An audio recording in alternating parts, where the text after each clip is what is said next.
करने के बाद दोष को दूर करने का प्रयत्न करना चाहिए और गुण को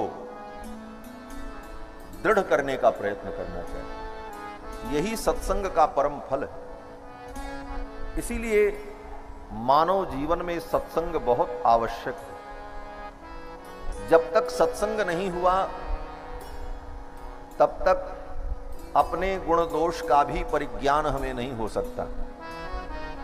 इसलिए बार बार सत्संग करते रहना चाहिए। संत महापुरुषों के चरणों में बैठकर पद पदार्थ को सुनना चाहिए। शास्त्र के गंभीर सिद्धांत को बार बार श्रवण करना चाहिए और धैर्य पूर्वक श्रवण करना चाहिए। थोड़े में बात समझ में नहीं आती। कथा में आए और 10 मिनट बैठे, बोले महाराज कुछ समझ में नहीं आया, अब हम चल रहे हैं। बोले तो जाओ। समझने के लिए जब बार बार सुनेंगे, नहीं समझ में आए फिर भी सुनो, तब कुछ समझ में आएगा। और कुछ समझ में जब आएगा तो धीरे धीरे और समझ में आने लग जाएगा। इसलिए बार बार सत्संग करते रहना चाहिए। बार बार बर मांगहूं हरसि देव श्री रंग, पद सरोज अनपायनी नित्य सदा सत्संग। बार बार हमारे जीवन में सत्संग हमें मिले, यही भगवान से प्रार्थना करनी चाहिए। महाराज परीक्षित जब उनको शाप हो गया तो महाराज परीक्षित ने अपना राज्य अपने पुत्र को सौंप दिया और गंगा के तट पर चले आए।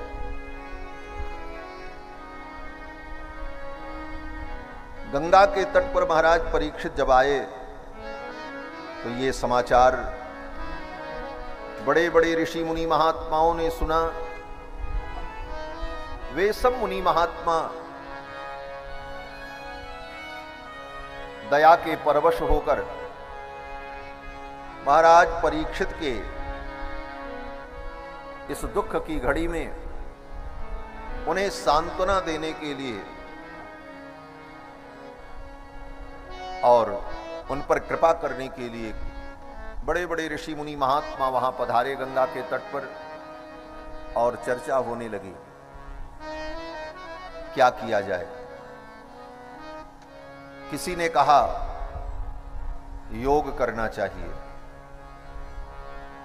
किसी ने कहा यज्ञ करना चाहिए, किसी ने कहा समाधि लगा करके बैठ जाना चाहिए। सब लोग अलग अलग प्रकार की बातें कह रहे थे, लेकिन कोई निष्कर्ष नहीं निकल रहा था। तब तक उसी समय परमहंस श्री सुखदेव जी महाराज भ्रमण करते हुए वहां आ गए। तत्रा भवत भगवान व्यासपुत्रो यदृक्षया गामटमानो नपेक्षः, अलक्षलिंगो निजलाभतुष्टो वृतश्च बालैरवधूत वेशः। अवधूत वेश धारण किए हुए वृतश्च बालैः, गांव के बच्चों ने सुखदेव जी को चारों तरफ से घेर रखा था, क्योंकि नंग धिड़ंग दिगंबर 16 वर्ष की अवस्था, भक्त विकीर्ण केशम, केश खुले हुए और हवा के झोंके से वो केश उड़ रहे थे। गांव के बच्चों को लगा कोई पागल जा रहा है। गांव के बच्चे दूर दूर से उनको चिढ़ा रहे थे। कोई मिट्टी फेंक रहा था, कोई कंकड़ फेंक रहा था। लेकिन सुखदेव जी अपनी मस्ती में, अपने आनंद में श्रीमद्भागवत महापुराण के 10वें स्कंध का अनुसंधान करते हुए चले आ रहे हैं। व्रतश्च बालैरवधूत वेशः। उन बच्चों ने उनका अनादर किया, उससे सुखदेव जी दुखी नहीं हुए। उन्हें खेद नहीं हुआ। और जब सुखदेव जी वहां पहुंचे गंगा के तट पर, तो महाराज परीक्षित ने उठ करके उनको प्रणाम किया, और जितने मुनि महात्मा वहां पर थे सभी मुनि महात्माओं ने महाराज सुखदेव का अभिनंदन किया। बड़े बड़े ज्ञानी महापुरुष बैठे थे वहां पर, महर्षि वशिष्ठ, पराशर, श्री वेदव्यास जी, ये सब महामुनि वहां बैठे थे। सब ने उठ करके सुखदेव जी का समादर किया। उनके आदर से, उनके सम्मान से सुखदेव जी अभिभूत नहीं हुए, और गांव के बच्चों के द्वारा किए गए अपमान से वो दुखी नहीं हुए। इसका मतलब बोले जो संत होते हैं, जो परमहंस होते हैं, उनकी यही गति होती है। मान और अपमान दोनों में उनकी समान बुद्धि हो जाती है। सम मान निरादर आदर ही सब संत सुखी विचरंत मन। सम मान निरादर आदर ही, आदर में और निरादर में समान बुद्धि हो जाए। आचार्यों ने तो यहां तक कहा है कि अपमानम पुरस्कृत्य मानम कृत्वा तु पृष्ठतः। संत कौन? बोले अपमान कोई करे तो उसे स्वीकार कर लो प्रसन्नता पूर्वक, और सम्मान करे, बोले सम्मान को पीछे छोड़ दो, चल पड़ो। अपमानम पुरस्कृत्य मानम कृत्वा तो पृष्ठतः। और सुखदेव जी तो परमहंस हैं। सुखदेव भगवान जब आए, विराजमान हुए, राजा परीक्षित ने उनसे प्रश्न किया, अतः पृच्छामि संसिद्धिम योगिनाम परमं गुरुम। हे योगियों के परम गुरु, अब मैं आपसे पूछता हूं कि पुरुषस्येह यत् कार्यं म्रियमाणस्य सर्वथा। जो पुरुष म्रियमाण है, मरने वाला है, ऐसे पुरुष को क्या करना चाहिए? बस यही एक प्रश्न पूछा महाराज परीक्षित ने। ये नहीं पूछा कि मरने वाले को बचने के लिए क्या करना चाहिए। राजा परीक्षित ने यह नहीं पूछा कि आज के 7वें दिन हमको तक्षक नाग काटेगा, बचने का कोई मंत्र बताओ, कौन सी औषधि रख लें कि सांप काटे और खा लें और हम बच जाएं। ये सब नहीं पूछा। क्या पूछा कि एक मरने वाले को मरने के पहले क्या कर लेना चाहिए, क्या जरूरी है।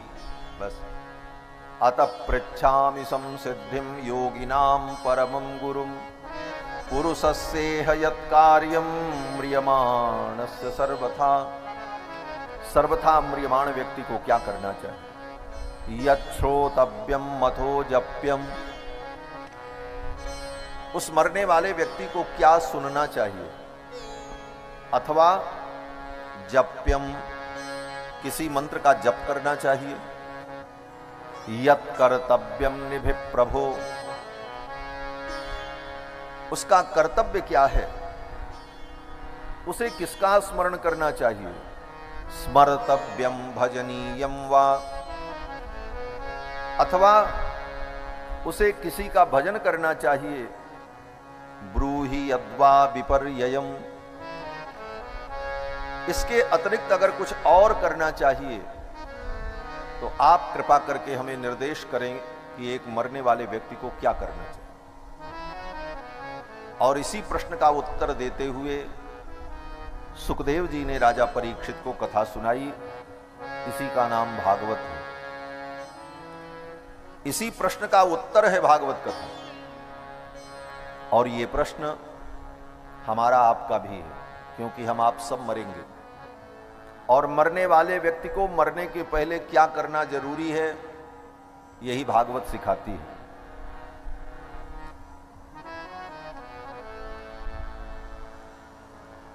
भागवत मरना सिखाती है, कैसे मरना चाहिए। और रामायण बोले रामायण जीना सिखाती है, कैसे जीना चाहिए। जीवन में जगत का व्यवहार हम कैसे करें, कैसे जिएं, भाई के साथ क्या व्यवहार करें, पिता के साथ क्या व्यवहार करें, पत्नी के साथ क्या व्यवहार करें, शत्रु के साथ क्या व्यवहार करें, मित्र के साथ क्या व्यवहार करें, ये रामायण सिखाती है। रामायण जीवन जीना सिखाती है और भागवत मरना सिखाती है। क्योंकि दो ही काम इस दुनिया में है। इस दुनिया में अगर आप पैदा हो गए हैं तो आपको जीना है, और जीने के बाद फिर मरना भी है, दोनों। तो जीना और मरना,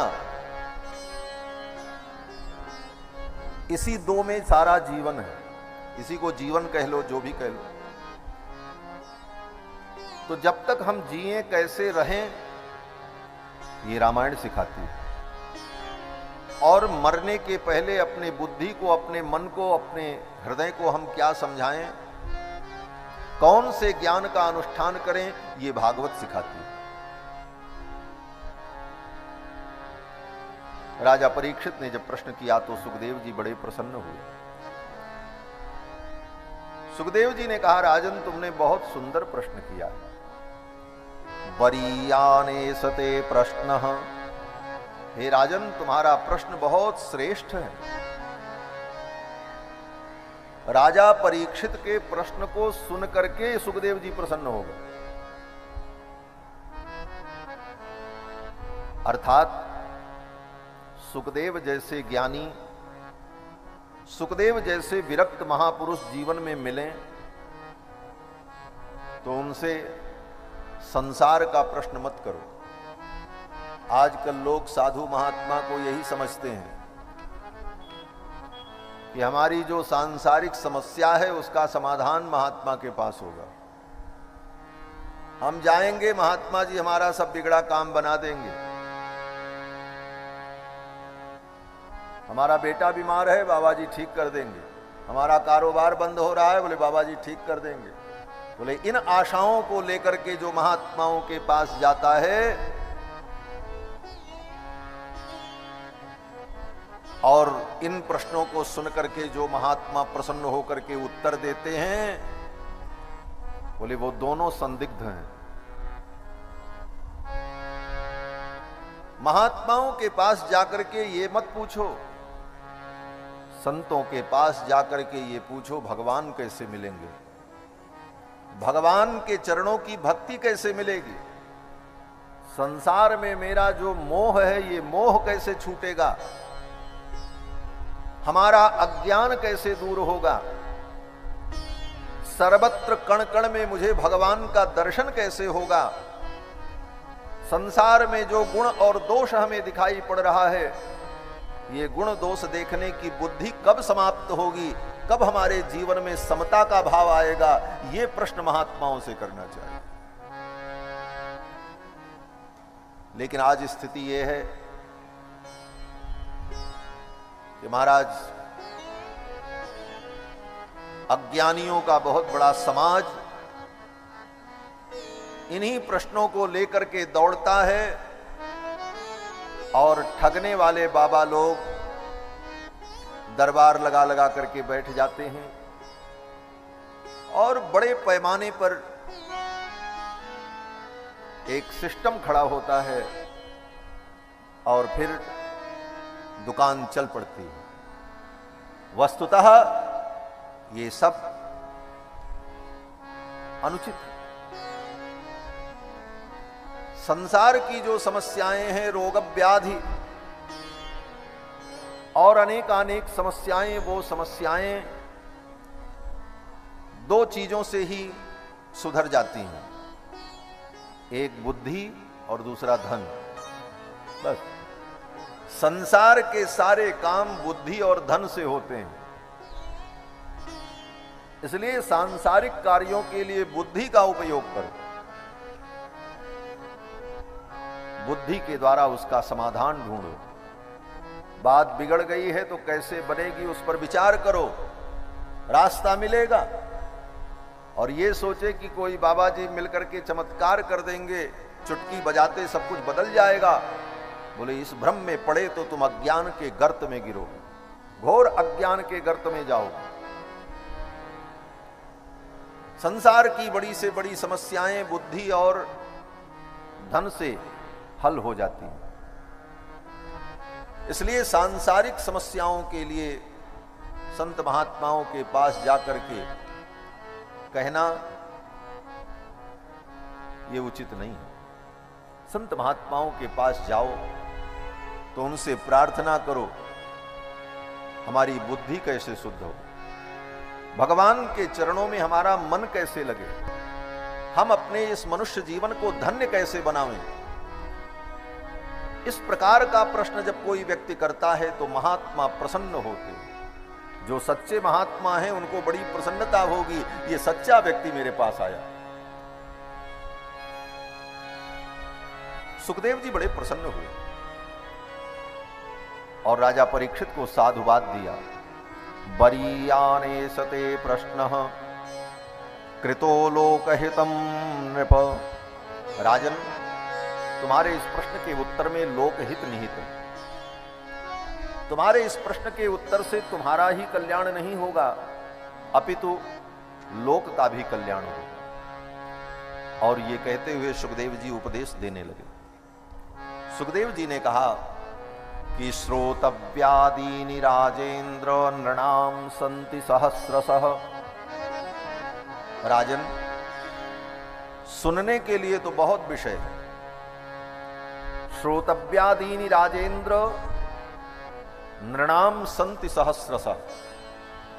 हजारों विषय है सुनने के लिए और सुनने वाले सुन रहे हैं। कोई चुटकुला सुना रहा है, कोई कहानी सुना रहा है, कोई मस्खरी कर रहा है, कोई गजल सुना रहा है, कोई कव्वाली सुना रहा है, कोई शेरो शायरी सुना रहा है, कोई फुहड़पन के गीत सुना रहा है और संसार सुन रहा है। सुनाने वाले भी हैं और सुनने वाले भी हैं। हजारों विषय सुनने के लिए और सुनाने के लिए दुनिया में है, परंतु हे राजन, जिस श्रवण से अज्ञान दूर हो जाए, जिस श्रवण से मोह नष्ट हो जाए, वह श्रवण, वह सुनना सार्थक। राजन, ये मनुष्य जीवन बड़ा दुर्लभ है।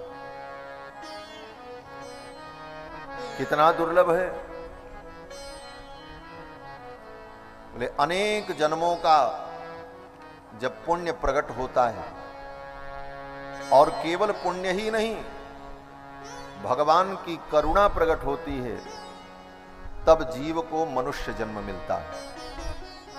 ये मनुष्य जन्म क्यों मिला है? आपके प्रयास से मिला है। आपने भगवान को कोई एप्लीकेशन लिखा था कि हमको मनुष्य बना के भेजना, और गसवानी गांव में पैदा करना, और फलाने के घर में पैदा करना? आपको पता भी नहीं।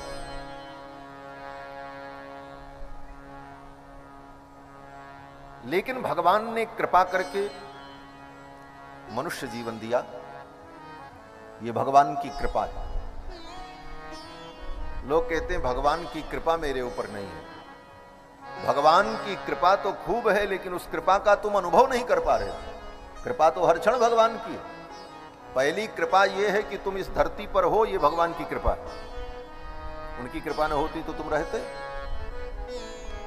कुत्ता बिल्ली गधा बन करके कहीं घूमते रहते। लाखों जोनियां हैं, अनेक अनेक जोनियों में अनेक अनेक जीव भ्रमण कर रहे हैं। हम आप भी कहीं पशु योनि में पड़े होते, लेकिन भगवान की पहली करुणा भई, सबसे बड़ी करुणा की भगवान ने मनुष्य बनाया। एक करुणा का अनुभव करो। फिर इससे भी ज्यादा करुणा भगवान की क्या हुई? बोले मनुष्य बनाया, लेकिन मनुष्य में भी भारतवर्ष में पैदा किया। नहीं तो पैदा कर देते अफ्रीका में, अफ्रीका के जंगल में पड़े रहते, जुगांडा में।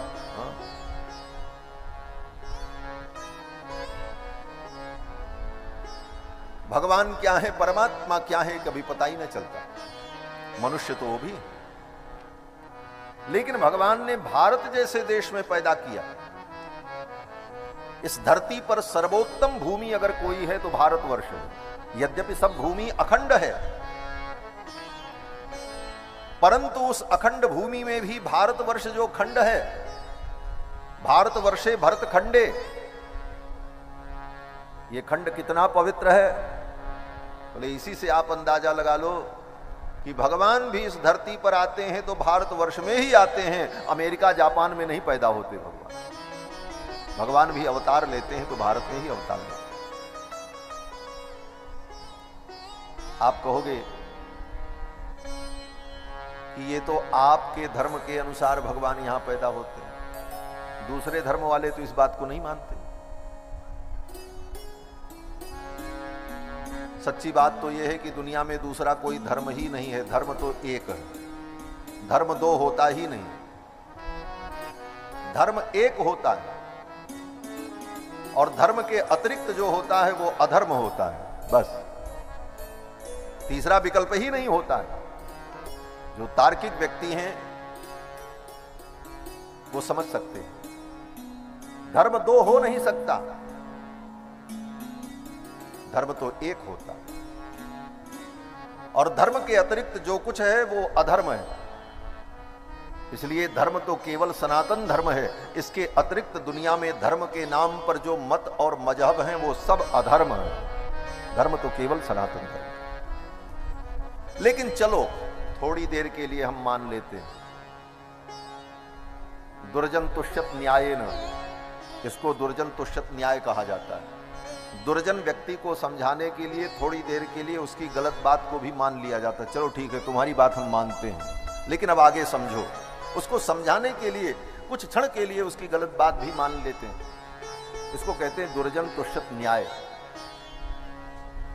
तो थोड़ी देर के लिए मान लेते हैं कि चलो भाई ठीक है, तुम्हारा मत भी धर्म है, लेकिन तुम्हारे मत और धर्म के अनुसार भी परमात्मा तुम्हारे देश में नहीं पैदा हुआ। इस्लाम से पूछो, इस्लाम धर्म के अनुयायियों से पूछो, तुम्हारा अल्लाह, तुम्हारा वो खुदा तुम्हारे उस देश में पैदा हुआ? कहते नहीं, वो खुदा तो 7वें आसमान पर एक तख्त पर बैठा रहता है, वो यहां धरती पर नहीं आता। वो अपने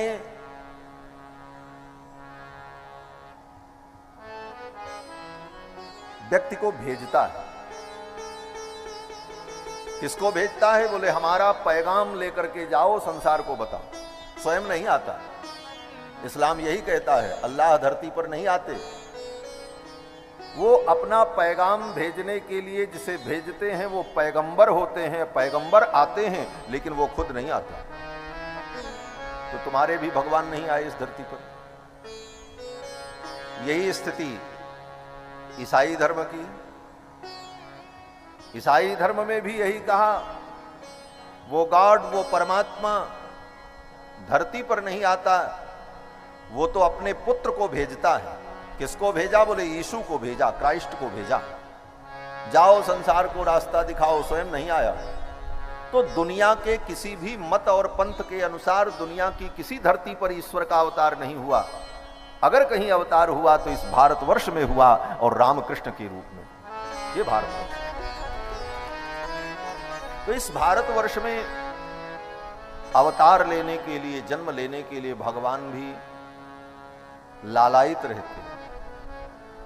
जयति भारत वर्ष देशः यस्य पावन भूमि भागे क्रीडितुम वांछति परेशः।